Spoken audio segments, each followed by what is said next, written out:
Hello and welcome to the latest installment of CincyRIMS Roll Call. I'm Adam Visnick, your host, and today we're once again diving deep into the world of risk and insurance management. Today, let's unravel the journey, the challenges and the victories that our next guest has encountered. Please join me in welcoming Kyle Whyte. Kyle, thanks for coming on. Yeah, thanks, Adam, for having me. It's an honor and pleasure, and let's dive again right into this. How did you get started in your career? Yeah, that's a good question, Adam. So I'm kind of unlike maybe several people that have gotten into the industry. I went to school and actually studied it. So they have a program. I went to the University of Akron in Northeast Ohio and studied risk and insurance. And this is funny because of all the people that we've had on as a guest, literally everyone has personally not studied that. They did not study Yeah, that in college. They came from a very different background. So I'd love yeah. to get a little glimpse into what that looks like, maybe from a curriculum standpoint. What was it like studying that in college, and how's it helped you to get started in your career? For sure. Yeah. I mean, I think a lot of people maybe get into going into business and thinking maybe you're going to be an accountant or supply chain. And obviously, there's a lot of newer majors out, like data analytics has become huge. So I found a nice little niche with risk and insurance just because of the opportunities within the industry. Obviously, everyone's heard of the industry. They kind of know somewhat about it, or maybe they have a relative or a friend that's in the industry. So I heard a stat. It's probably in the next, 5 to 10 years, I think 60% of the industry will be retired. So that really creates a lot of opportunity for a lot of young folks. And, obviously we always say maybe we have a shortage of jobs out there and we always need good talent. So I found a great opportunity to go in, kind of get my feet wet with some internships, a lot of great conferences, competitions I've been able to compete in when I was in school to really get that experience to start my career ahead of a lot of folks that really had to start at the bottom level. So, like I said, getting the internships experience, going on conferences, getting involved with the different programs has really led me to where I'm at today. Yeah, and you mentioned it. It's true. The boomer generation, a lot of jobs are going to be gone, or I should say, they're going to be open.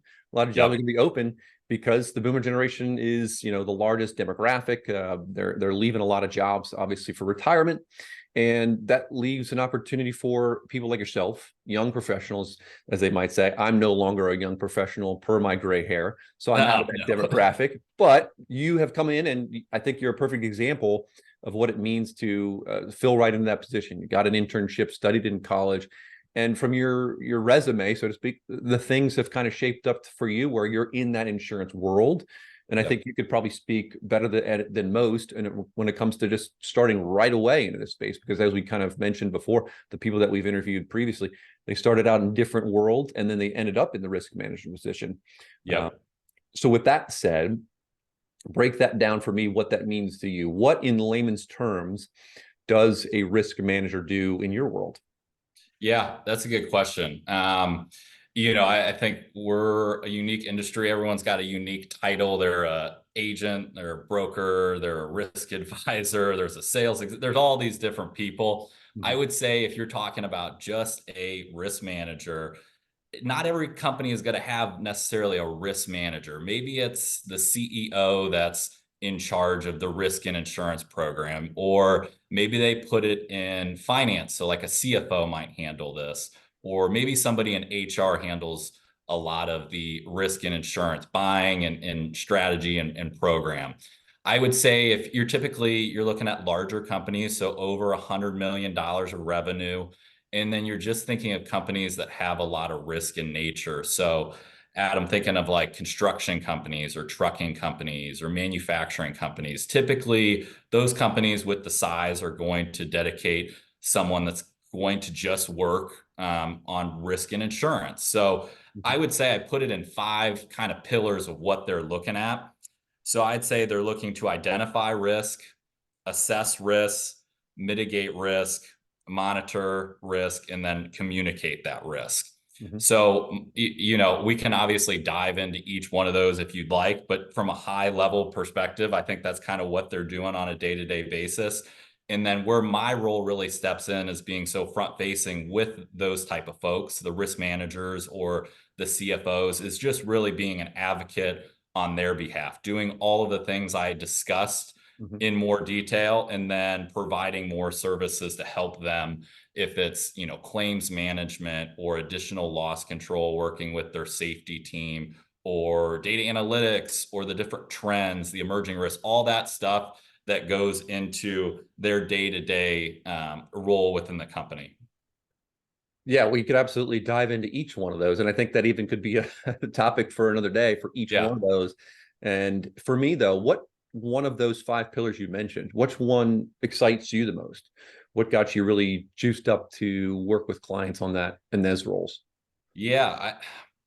I'd probably just say the curiosity and identifying what those risks are and Yeah. how it's really changed. So people maybe think, I've got, a construction company that has 100 autos and there's tons of people on the road and they're driving. Mhm. What's the likelihood of, one of those people getting in an accident? How many accidents are we going to have throughout the year? Or, maybe I'm a big real estate developer and I have 100 real estate properties. What's the likelihood of a couple of those burning down per year? Or, Mhm. having a loss on a location in Ohio versus a location in Iowa. So I think just the curiosity aspect on what's really out there, and is there an insurance product to mitigate that with, or is it something as a company you're willing to just self-insure? So cyber, for example, is a huge emerging risk. Cyber has been around for several years now, obviously, but we've seen a lot more, claims activity. I have some clients that say, we're doing all the things internally that I don't foresee a cyber incident happening. Mhm. If we have an accident, we're more than happy to pay for those expenses out of pocket, versus someone that says, we're doing everything internally, but we'd still like to have a cyber policy to step in and help so that our company doesn't go bankrupt at the end of the day. So, yeah, I just think, identifying some of those, and then it kind of leads to the assessing and the mitigating, Mhm. transferring risks, monitoring, and then communicating that. That's obviously another huge piece. I could say that would definitely be a top one, is communicating that. If you're a risk manager, to your, let's say your boss is the CEO or the CFO, to let them know what you're dealing with on a day-to-day basis. Mhm. And then how do you communicate that with your employees? We're all worried about the employees' safety, them getting home at the end of the day, to their families and loved ones. How do you communicate that to them? How do you communicate that with your exterior partners and vendors, myself, the carrier partner? So there's a lot of, communication that needs to happen. And that's where I typically help out with that, to let them know what's coming up, what's forefront of mind, and what they should be communicating with, their peers and folks like that. I love that. And it sounds like you have a curiosity for ways that you could help, as you said, identify those specific risks. You got to investigate, you got to be curious, you got to ask questions and potentially play out scenarios that may not enter your CEO or CFO's mind, and then Yep. effectively communicate that. Quite the job, especially when you're operating in an enterprise the size of a company you are. For And sure. leading into that, though, has those specific skill sets used to identify and communicate, have those helped you grow in your career? And if not, what things have helped you grow in your career today? Yeah.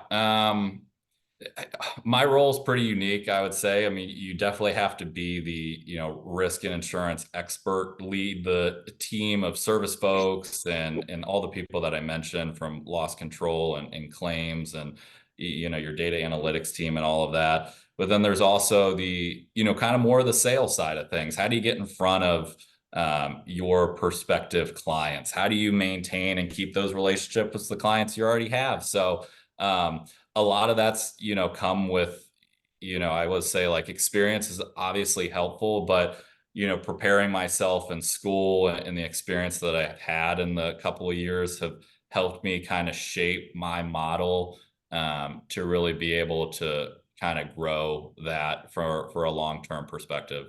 Yeah. What's the biggest realization that you had coming from college? And you mentioned that your degree really set you up for success. what's the big thing that you, when you entered the real world and you were coming face to face with actual clients, and as you mentioned, making sales and trying to build those relationships, what was the big thing or thing that stuck out to you that changed once you exited the college world? Yeah, I think a lot of people that maybe study it in school think they might be coming out knowing more than maybe the average person, which in reality it's true. I think it's just more of having that business acumen when you're sitting in front of business owners. Mhm. You can spout off insurance jargon and terminology and things like that, and you might sound like you're smart, but you're not really relating to the client at the end of the day. They're worried about running their business, keeping it profitable.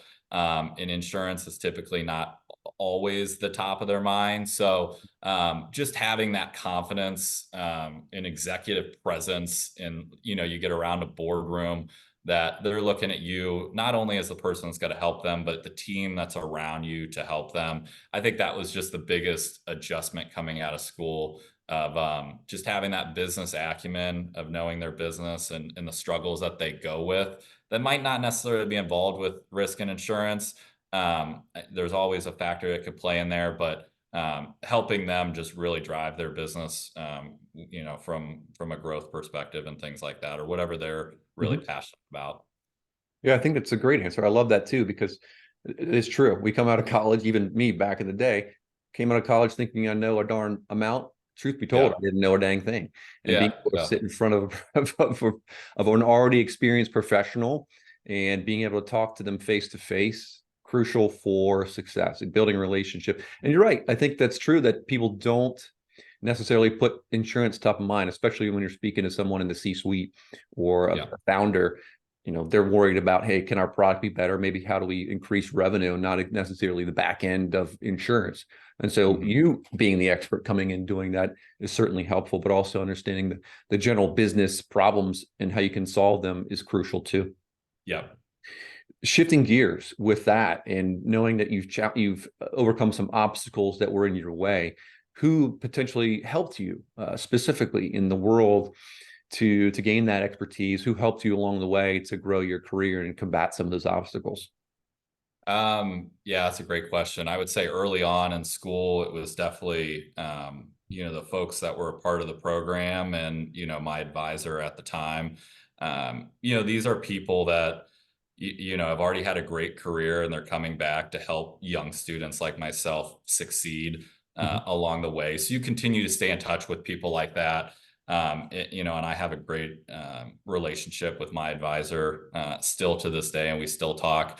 I would say the people then, once you get into the real world and the working world, it's your colleagues, it's the people around you, it's the mentors. I think your mentor, they might be there at a certain point in your life, and it might change. That might be a boss, that might be just a colleague you work with. So I've been really fortunate to surround myself with great people that are striving for success, to help their clients, and really just in their life in general are doing things the way I was raised. So that's really what's kind of elevated my career, is just finding those people, positive energy people, and it's been crucial to my success for sure. What one or two mentors or advisors would you like to name specifically that you could name drop here today? Yeah, yeah. I would say Dr. Jill Bisco. She was at the University of Akron, and has since moved on, but still helping in the industry with college professionals in Illinois. So Mhm. she's doing great. And then, obviously, great folks within my company right now, Jim Jocko and Matt Muller. They're both great people, great family men, and folks that, I look up to and, inspire to be like them all the way around. And so you get a perspective on people if they're younger in their career, older in their career. So I think I've got a good mix of folks that I can really get that from it, and it's really refreshing. That's great to hear. Thanks for mentioning them, and I'm sure we can tag them and have them do some commentary on this interview. Today, though, let's maybe shift gears one more time. challenges do you currently face? I think you may mention a little bit of cyber, something that's happening all across the board for a lot of companies. But what challenges do you currently face in your career today, and how are you going about combating those? Yeah. Yeah, I mean, the industry alone, we could probably talk all day about certain things that have come up and what really, clients struggle with. And, we talk about soft market and the hard market and prices going up and all that stuff. But just selfishly myself, I think it's just, like I said, there's a lot of people that are going to be retiring, and, the new folks that are filling these roles or that are going to be helping some of these clients grow is going to be huge, crucial. We've seen a lot of, AI take over the personal line space and the smaller business and stuff. But I would really say in the middle market space and upper middle market to large clients, they're going to need someone that's going to act as that advisor to fill that role. So having the new ideas and being able to adapt and change to that from the company side to the carrier side to the broker side is going to be crucial for that, and then all the different vendors that help us out along the way. It's and there's some folks that I talk to that have been buying insurance and doing the same thing for 30 years that you realize, hey, maybe I've been doing it wrong, or maybe we should be looking at it differently. So I'm certainly not just picking on the older generation, like you said, the boomers. We always love to make fun, but it's the willingness for the clients to have the open mind, for what's to come, and looking at different ways and ideas to change that. No, great answer. AI is not taken over just yet, is what I'm hearing, and Yeah. there's plenty of room for experienced professionals to come on in. There's jobs that are going to be available here now and in the near future. And if you Yep. can continue to educate yourself, be curious, just like you, Kyle, then I think there's roles for those people, is what I'm hearing. I love to hear it. Yep. Wonderful stuff. All right. You mentioned earlier off camera that you are not a Cincinnati born and native guy, though you are here. You're an expat. Let's call it. Yep. You came onto the scene here. You're now Cincinnati, though you came from Northeast Ohio. But with that said, we have the CincyRIMS rapid fire section. Some softball questions here. You ready for them? I'm ready. Let's do it. All right. Cincinnati chili, Gold Star or Skyline? I think I'm gonna have to go Skyline, but again, I haven't had a lot of either. So if somebody's willing to change my mind on that, I'm happy to take them up on it. Are you a chili fan at all? Is that something not? I do. Yeah, we just right. actually had it this week, like all week. My girlfriend made it, so it's fantastic. It's that time of year for chili. So chili's the way to go. All right. And no, you are not Cincinnati. What high school did you go to? So small school south of Akron called Manchester High School. Manchester High School, world famous now. And lastly, loaded question: Reds, Bengals, or FCC? I'm gonna go FC Cincinnati. They're hot right now, playing the Crew on Saturday. It should be a fun game. And obviously being Cleveland, you still kind of root for the Browns and the Guardians. So I would say Cincinnati's my secondary backup team on that. But I'll give the nod to FC. And the Browns are having a pretty darn good season, certainly better than Bengals. So you wouldn't hurt my feelings if you say, hey, I'm a Browns fan through and through. But FCC having a great season in the playoffs, like you mentioned. Yep. All right. Is there anything else you want to throw out there? Anything you want to plug? Anything you want to say to young professionals like yourselves or those in the industry today? No, Adam, I appreciate you having me on. Like I said, a lot of opportunity out there for us young professionals on whatever side it may be. If it's the company side, carrier side, broker side, all the different vendors that make up. We're in a fantastic industry. A lot of things that we can help change, develop, but we're on the path to help doing that. So once again, appreciate it, Adam. Thanks again. Kyle, you've been a great guest. My name's, again, it's been an absolute pleasure having you on for CincyRIMS. As you mentioned, everybody's got a unique experience. Yours is quite different from those that we've had before and the ones we'll have in the future. It's been a pleasure having you on as our guest at CincyRIMS Roll Call. Again, my name's Adam Visick. Thanks for allowing me to be your host. We'll catch you next time. Thanks, Kyle.